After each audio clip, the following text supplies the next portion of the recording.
Եկել եմ ասեմ, որ դեռ շարունակում եմ շաքար ու խմորճ ուտել ու ինձ բավականաչափ լավ եմ զգում։ Այն մարդիկ, ովքեր գիտեն այդ մասին, հաճախ ինձ հարցնում են՝ իբր ինչ, որպես ինչ ես քեզ զրկում կյանքի հաճույքներից, քաղցր չես ուտում, տառապում ես։ Ոչ, հարգելիներս, չեմ տառապում։ Հակառակը, սկսել եմ կառավարել սթրեսս եւ այլևս սթրեսին չեմ կերակրում։ Նախկինում հենց սթրեսի մեջ էի լինում, հենց լարվում էի, անմիջապես գնում էի դեպի քաղցրը ու խտացրած կաթը իմ լավագույն բարեկամն էր, որովհետև սիրտս հովանում էր միայն խտացրած կաթ ուտելուց, բայց այս նոր Արփինեն, նա ով շաքար ու խմորճ չի ուտում, այսօր սթրեսի դեմ փորձեց պայքարել այլ կերպ։ Սթրեսային իրավիճակ եղավ տղայիս շախմատային մրցաշարի հետ կապված ու եթե նախկին Արփինեն լիներ, էլի գալու էր տուն ու գնար դեպի խտացրած կաթը, բայց այսօրվա Արփինեի նոր վերսիան, այսպես ասած, այլևս չի խաբվում ու չի գնում դեպի շաքար,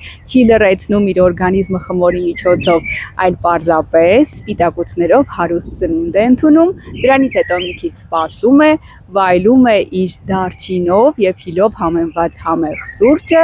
ու փորձում ինքն իրեն խաղաղեցնել։ Էնպես որ հարգելիներս, եթե դուք էլ ուզում եք բարձրացնել ձեր սթրեսակայունությունը,